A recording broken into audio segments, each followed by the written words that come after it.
Así es, Cata, damos inicio con la proyección del documental Ríos Libres de Gustavo Adolfo Carbonell, realizador argentino, quien nos acompañará en unos instantes en un conversatorio con nuestro profe John Jairo Rodríguez Saavedra. Gustavo Adolfo Carbonell, realizador audiovisual y documentalista, originario de la provincia de Misiones, Argentina, más de 3 décadas de experiencia en comunicación, documentales comerciales y ficción con contenidos para medios digitales. Desarrolló su carrera en Argentina, Colombia y Uruguay. Brindó asesoramiento y producción de contenidos audiovisuales para el sector privado, organismos del Estado y organizaciones no gubernamentales, y lleva adelante proyectos artísticos propios en forma independiente. Aborda especialmente temas sociales de derechos humanos con perspectiva de género y etnobiográficos. Le damos la bienvenida con un fuerte aplauso a Gustavo Adolfo Carbonell. Sí, va.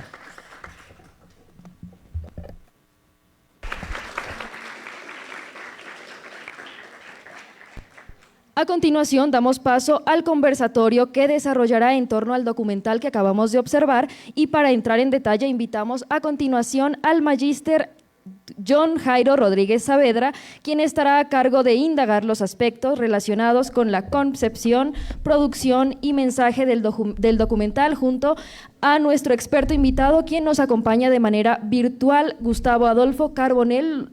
Lo recibimos con un fuerte aplauso.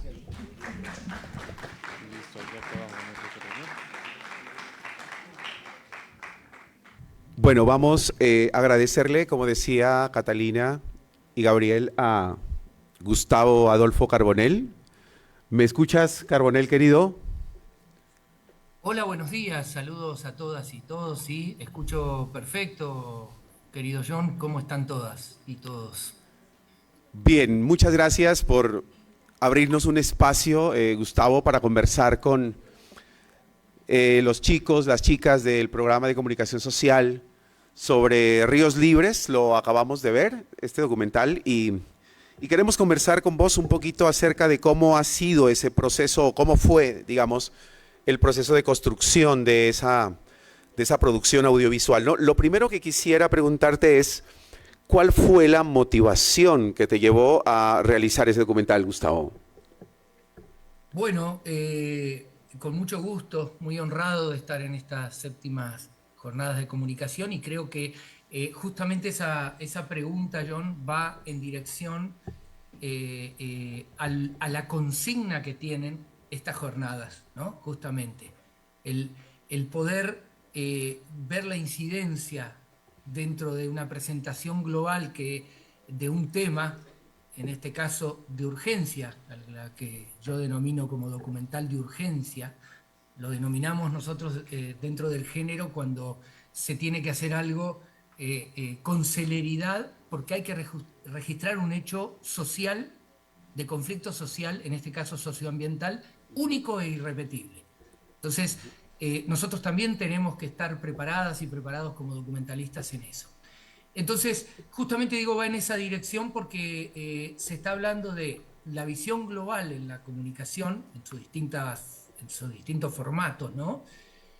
Pero que tienen que ver con lo que afecta en cuanto a las culturas locales, ¿no? A la sociedad local, a los conflictos sociales que se tienen en una región.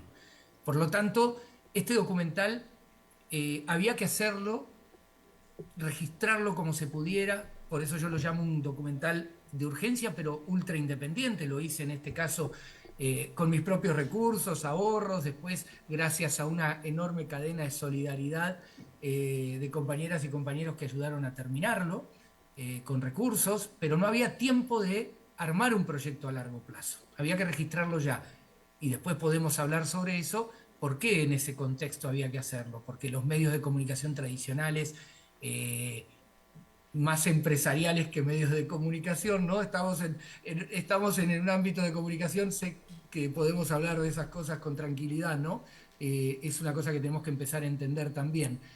No lo iban a registrar porque son medios comprados, en este caso, por el gobierno provincial, que le interesaba que se hagan las megarepresas.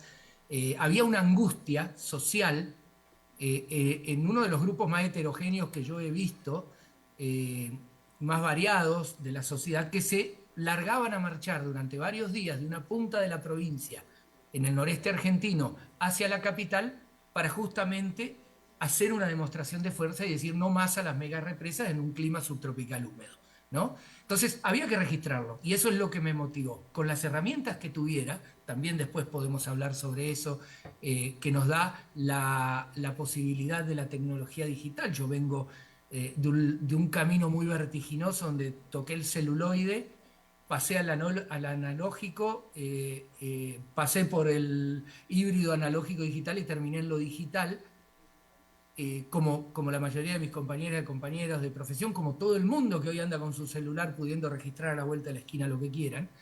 Entonces, en ese ritmo vertiginoso tenemos esa posibilidad también de actuar de manera de urgencia, ¿no? Así que eso me motivó a decir, bueno, este hecho es único e irrepetible, hay que registrarlo. Vale, Gustavo, gracias. Justamente ahora que mencionas lo de que hiciste este documental con tus propios recursos, acá tenemos a chicos y a chicas estudiantes de comunicación social que seguramente tienen, por ejemplo, algún equipo, alguna cámara, algunos micrófonos. A partir de esta experiencia de Ríos Libres, ¿vos qué les podrías decir si de pronto encuentran una temática que ellos consideren importante para registrar y realizar un documental? ¿Qué les podrías decir de acuerdo a la experiencia que tuviste con Ríos Libres? Bueno, esa es un poco la pregunta que uno espera que le hagan en este contexto.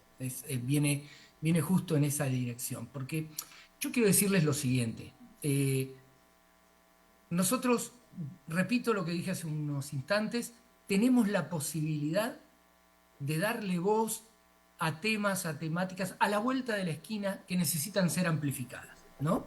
Esa posibilidad técnica hoy la tenemos mucho más que antes. Antes había que salir con más recursos, con grandes equipos, era más difícil producir. Hoy esta cuestión del desembarco digital, desde hace ya varios años, no estamos hablando de nada nuevo, para las nuevas generaciones inclusive es casi una verdad anunciada, ¿no? Estamos hablando de algo que ya lo saben. Pero yo quiero decir lo siguiente, porque estamos hablando de comunicación. Entonces, yo quiero hacer hincapié en este tema del contenido por sobre la cuestión tecnológica. Es decir, ¿nosotros tenemos las posibilidades técnicas? Sí, las tenemos. Hasta con un celular, si nos capacitamos, tenemos la posibilidad de registrar en buena calidad, cuidando las formas estéticas. Tenemos la posibilidad de una computadora, un computador a la mano para poder trabajar con criterio. Podemos hacer desde el video, porque de eso podemos hablar después también, de lo vertiginoso en lo que andamos últimamente, ¿no? Pero que hay que contemplar todo en la comunicación actual. Desde el video súper ultra rápido de pocos segundos para TikTok hasta poder sentar a todos y todas a mirar un documental de 1 hora que trata un problema socioambiental.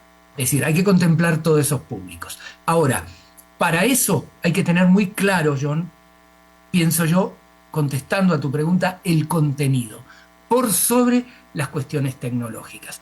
¿Qué quiero decir con esto? Que no hay que obnubilarse con la cámara de tantos microchips y con... Bueno, eso es algo que sí, por supuesto, nos gusta, nos interesa, pero muchas veces no es solamente eso. Hay que cuidar, por supuesto hay que cuidar las formas estéticas, soy un militante de eso también. Pero primero hay que tener lo que se quiere comunicar y hacerlo de manera correcta, haciendo ese recorte. Yo siempre digo, bueno, el documental es un recorte de la realidad, no podemos meter todo adentro. Se ha discutido mucho, yo no vengo como saben, del palo académico, pero uno como artista tiene que entender ciertas cosas para conversar. Se ha discutido mucho el tema del borde del cuadro, ¿no? ¿Qué es el contenido? Bueno, eso es lo que vemos adentro del cuadro.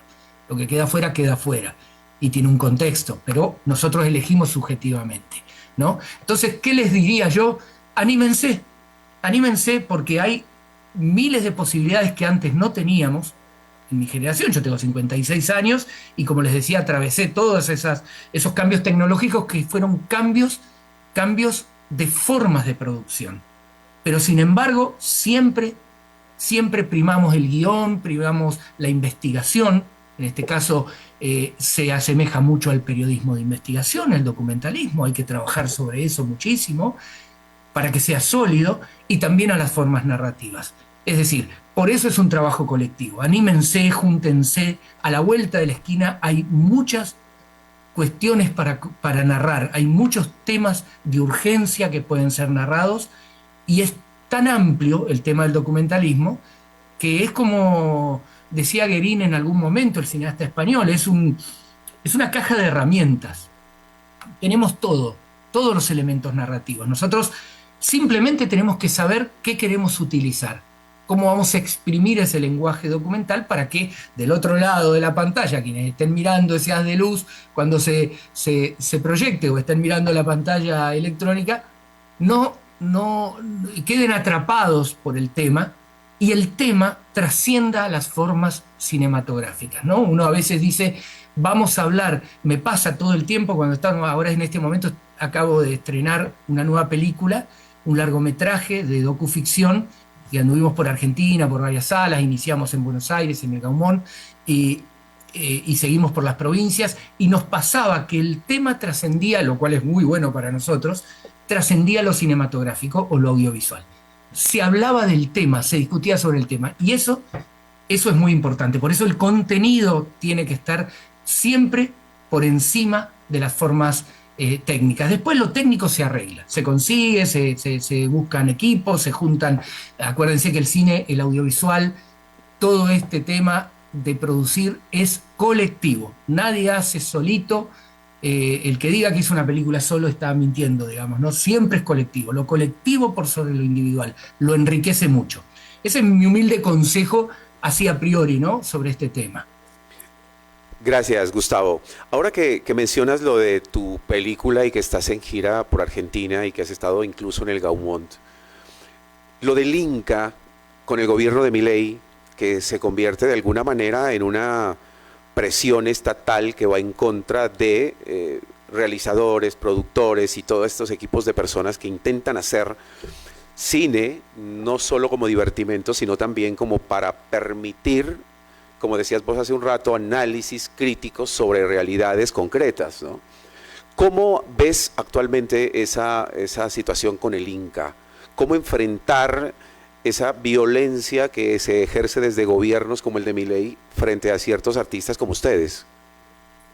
Bueno, es justamente un tema que nos está angustiando y que nos pone en acción en los últimos tiempos, porque fíjense ustedes, desde que asumió este proyecto que está en las antípodas de cualquier otro, inclusive está más corrido, vamos a hablar sin eufemismos, más corrido a la derecha aún, porque nosotros atravesamos el gobierno de Macri, que era un gobierno de corte neoliberal, sin embargo no atacó de esta forma desquiciada a la cultura, al arte. Ellos no lo hacen por una cuestión presupuestaria. Le mienten a la gente en ese aspecto, ahora se los voy a aclarar, porque se generan muchos fantasmas con eso de que por qué el Estado tiene que estar poniendo plata y dejar de hacer hospitales, como si ellos hicieran alguno realmente, ¿no? Como si le dieran a los comedores, ellos han cortado y desfinanciado todo. Ahora les voy a explicar eso, pero quiero continuar diciendo, esto es un ataque fundamentalmente de lucha cultural, ideológico, porque Argentina había logrado algo que se está logrando también en muchos otros países, pero que había sido hasta tomado como ejemplo en esa dinámica años anteriores, y es que como país federal, ustedes saben, Argentina es un país muy extenso, que está conformado por provincias. Cada provincia es un mundo. Nosotros siempre decimos que tratamos de reconocernos como argentinos, porque no tiene nada que ver una persona en el norte argentino de Jujuy con el de la Patagonia. Sin embargo, tenemos mucho en común, tenemos que reconocernos y caminar juntos. ¿Dónde está el nudo para desatar de esa cuestión? En la cultura. Y la cinematografía o el audiovisual permite ese acercamiento. Permite ese acercamiento de conocer ese país. A mí no me gusta decir el interior, porque si no uno dice, bueno, Buenos Aires es Argentina y el resto no es nada, y es todo lo contrario. Es las provincias mirando hacia el centralismo porteño. Tenemos un problema ahí. Pero lo voy a utilizar como una cuestión más de forma, ¿no? Es decir, ese país del interior se manifiesta desde hace muchos años contando sus propias historias, sus propias historias, que no las va a contar Netflix, no las va a contar las grandes cadenas de plataformas, no las va a contar el cineasta de Buenos Aires, porteño, porque no le interesa, salvo honrosas excepciones. Entonces, ¿quién mejor que los propios habitantes de las regiones para contar sus historias? Y hay un montón de muchachada talentosísima a la que solo había que darle un poco de apoyo para que demostraran eso. Y se demostró. Sin pedantería, digo, Argentina, hasta que entró Milei, hacía más de 200 producciones, ya no digo películas porque ha cambiado los formatos, pero 200 producciones por año. Ustedes saben, eso es casi... soy argentino, nobleza obliga, tengo que hacer alguna referencia al fútbol. No hay jugador de fútbol argentino que no esté en alguna de las grandes ligas del mundo. Bueno, el cine argentino logró eso. No hay festival de cine del mundo, de mediano y hasta de gran prestigio, donde el cine argentino no haya estado presente o esté presente. Eso se cortó porque, ¿saben una cosa? Desde que asumió Milei, ahora que les estoy hablando, hay producción cero en la Argentina. Cero. Todo lo que ustedes ven de Netflix, las series del Eternauta, eso es dinero que viene de otro lado. No tiene nada que ver, agradecido porque da algo de trabajo a nuestros técnicos, a nuestros artistas, pero eso no tiene nada que ver con una política de expresión con respecto al audiovisual. Por lo tanto, este proyecto desquiciado atacó en una batalla cultural que ellos toman como propia, que nosotros perdimos de este lado y que debemos recuperar, como un bastión para que no nos expresemos, porque al proyecto le conviene que no se cuenten los problemas de la gente, que no se haga revisionismo histórico, que no se cuenten las masacres que ocurrieron en el país, que no se cuenten los problemas sociales. Por supuesto, ellos quieren un cine, como se decía antiguamente en Hollywood, ¿no? De teléfono blanco, de todo muy pulcro, muy comercial, y para eso, que también debe existir, porque el cine comercial debe convivir con el audiovisual de urgencia, con el audiovisual que cuenta historias más propias de provincias, tiene que convivir, todos tienen que convivir, pero no puede ser el único objetivo. Ellos quieren hacer 2 o 3 películas, darle a ciertos cineastas de prestigio, pasar por una alfombra roja, ganar un Oscar y nada más. Y el proyecto en el que veníamos embarcados es otro, es el de poder hacer eso. En este caso, el que acabo de estrenar, que se llama Basilicia, cuando la historia la escriben los que luchan, si alguien anota ahí, quiere googlear, lo va a encontrar enseguida, es una de las últimas producciones que se pudieron hacer. Terminamos a tiempo, con muchísimo esfuerzo, con una enorme cadena de solidaridad para poder terminar, pero se hizo con apoyo del Inca. La ley dice que el Instituto de Cine le da, el Estado le otorga la potestad, pero también la obligación de diseminar la cultura audiovisual del país apoyando.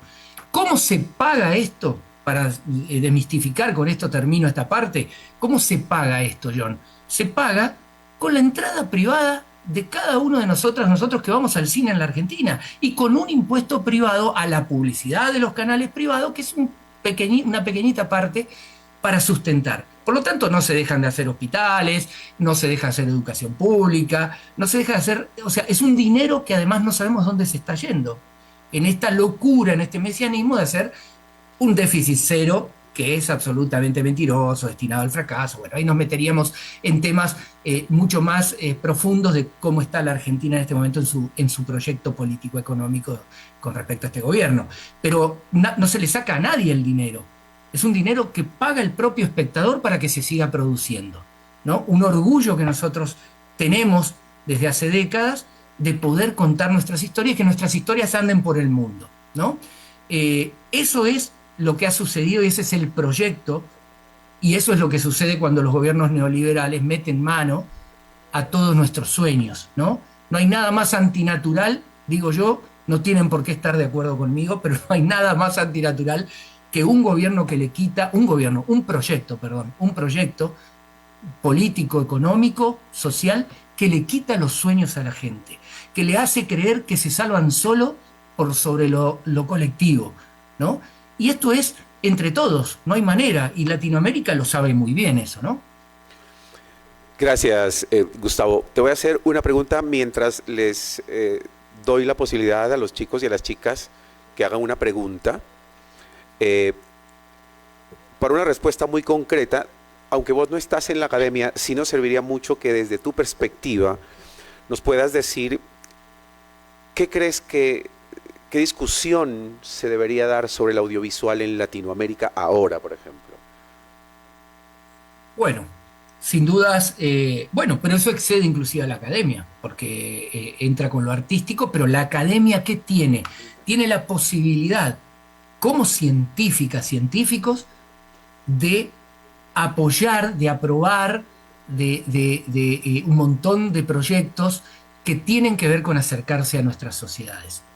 Este es un mundo en constante movimiento, el universo está en movimiento, por eso yo digo que estas cuestiones que nos están sucediendo con estos proyectos desquiciados, como han sucedido en varios países estos últimos años, es un chispazo en la historia de la humanidad. Pero nosotros tenemos que trascender a eso, tenemos que ser dialécticos en eso, ¿no? Es decir, trascender, pensar en que estas situaciones históricas y políticas cambian, pero que nosotros no podemos pasar por este mundo y las generaciones que nos sucedan sin haber hecho algo desde el punto de vista artístico, científico, profesional. Y en eso es interdisciplinario o multidisciplinario, como quiera llamarse, el audiovisual, ¿no? Entonces, ¿qué discusión se debería dar? Y la del arte comprometido. Yo siempre digo, no me quiero extender porque sé que tenía que ser muy concreta la respuesta, pero que en un tiempo de oscurantismo como el que estamos ahora, yo sé que no es la Edad Media, no quiero ser exagerado, pero hay un oscurantismo de feudos tecnológicos, corremos, scrolleamos, corremos, no queremos ver nada más de 30 segundos, no leemos. A eso le arrojamos luz con el arte comprometido.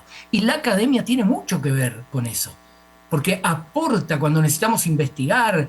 Imagínense ustedes cuánta gente desde la antropología social, por ejemplo, está haciendo audiovisual antropológico desde hace muchísimos años. Eso comenzó con Rush, con un montón de padres y madres fundadoras de todo este estilo, pero que hoy le hace más posible a un científico social poder expresarse. Imagínense como comunicadoras y comunicadores. Así que me parece que la discusión es el compromiso, el arte comprometido con la realidad social.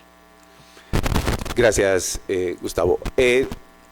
Ahora le doy paso a nuestro compañero Juan Pinzón. Él es docente del programa de comunicación social también de acá de la Universidad Mariana y tiene, Gustavo, una pregunta para vos. Adelante.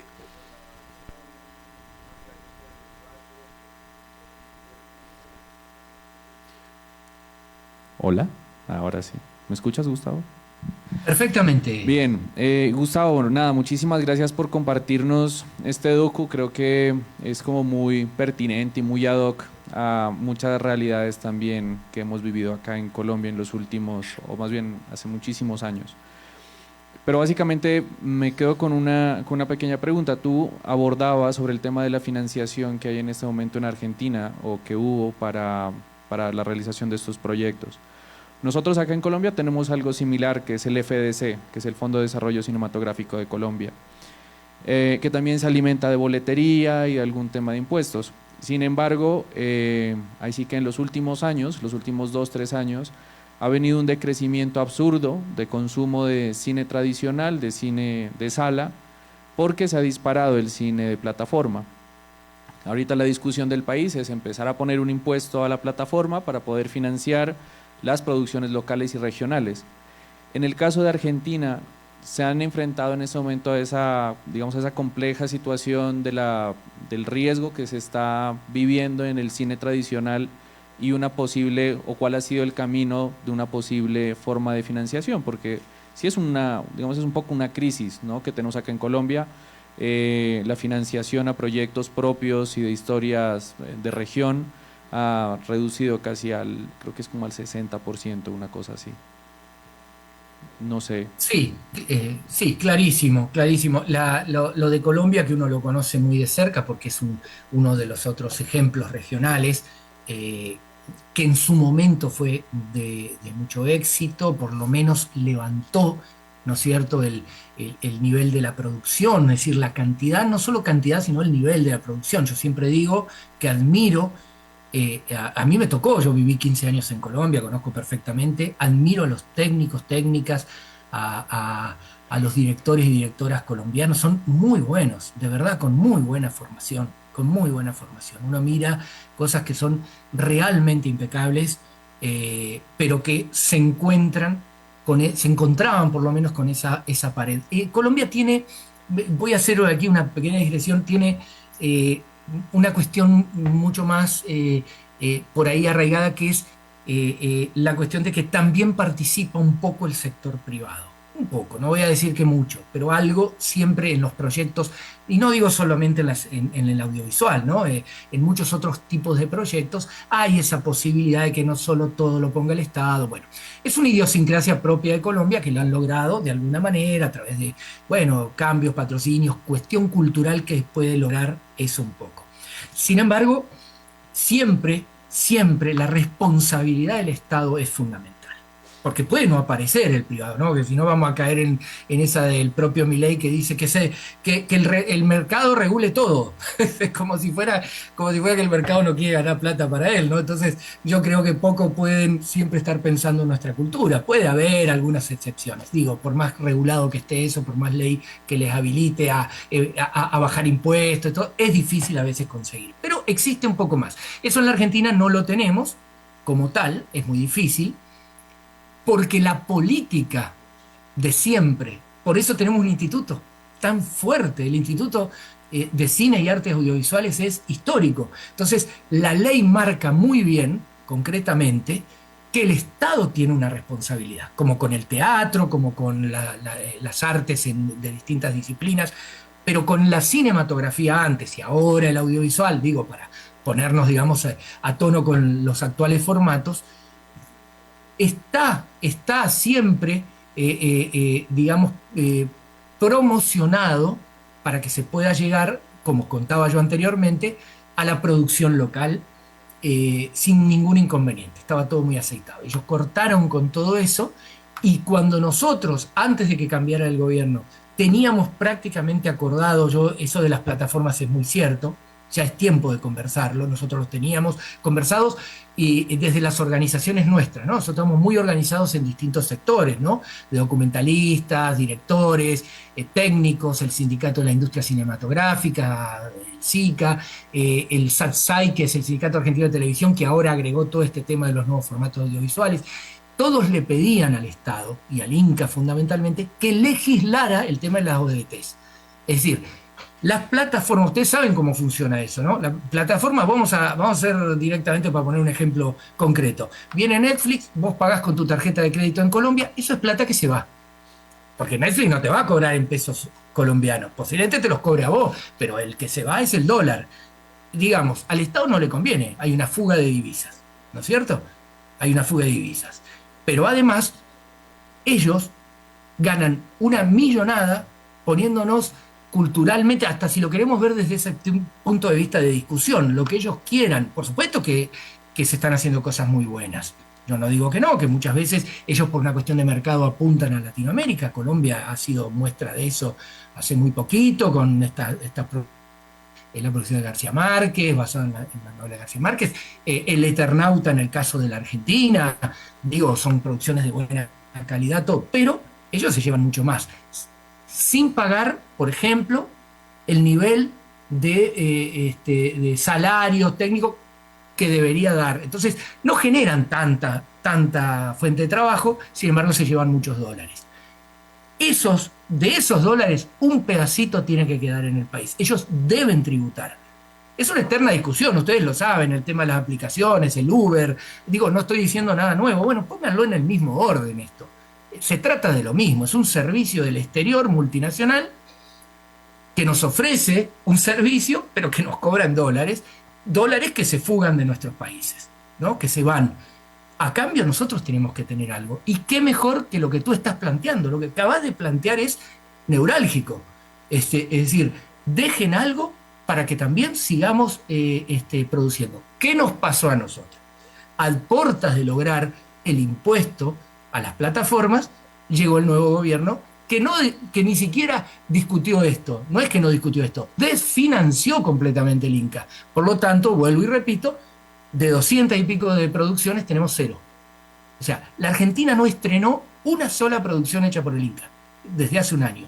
Ustedes se dan cuenta la gravedad de la situación. Cuántas familias de este medio han quedado sin trabajo, porque la industria audiovisual argentina es una industria, es como el turismo, se mueve mucho alrededor. No tengo que explicarle yo mucho de eso, ¿no? No es solamente la gente que está en un rodaje o en una postproducción. ¿Qué se mueve alrededor de todo eso? Es una economía maravillosa que además genera cultura. Ellos, vuelvo y repito, no quieren discutir eso, por lo tanto, mal vamos a discutir sobre la plataforma cuando ellos quieren liberar, no quieren, han liberado todo, ¿no? Han liberado todo.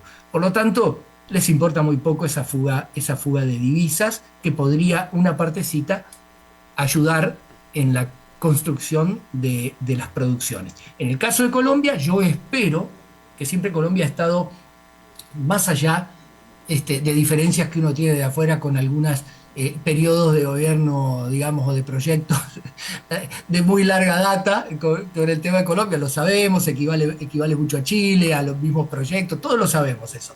Pero siempre en cuestiones de legislación, eso sí es cierto, Colombia ha estado muy adelantado. Después hay que ver si se aplica o no. Pero a mí me parece, yo animo desde acá, humildemente animo a que sigan esa lucha. Hay que lograr que el Estado les cobre a las multinacionales, a las plataformas de las multinacionales, porque es un derecho que se tiene para poder distribuir mejor. Porque talento en Colombia, se los digo y lo repito otra vez, está más que demostrado. Es muy buena la producción colombiana. Hay que seguir en esa dirección. Vale, Gustavo. Bueno, queremos agradecerte nuevamente por brindarnos tu tiempo, por compartirnos el documental en nombre de la Universidad Mariana y del programa de comunicación social, particularmente. Un agradecimiento enorme por todo lo que nos compartiste y esperemos que nos sigamos viendo para conversar sobre arte, sobre cine, sobre audiovisuales y sobre todo esto que es tan importante para nuestra Latinoamérica y para nuestros países. Muchas gracias, Gustavo, y nos vemos en una próxima oportunidad. Muchísimas gracias, un saludo para todas y todos, un honor de verdad haber estado aquí, sé del prestigio de estas semanas de la comunicación, estamos en esa misma dirección y sobre todo nosotros como hermanos latinoamericanos, tenemos que conversar sobre estas cosas. Somos, como diría Galeano, ese mar de fueguitos que se tienen que juntar para hacer, yo diría, le agrego, una gran fogata, caminar de la mano y reconocernos, ¿no? Así que el audiovisual, la comunicación, es una buena excusa para encontrarnos y para trabajar juntos en una identidad que muchas veces nos convoca y con la que tenemos mucha coincidencia. Así que muchas gracias de verdad.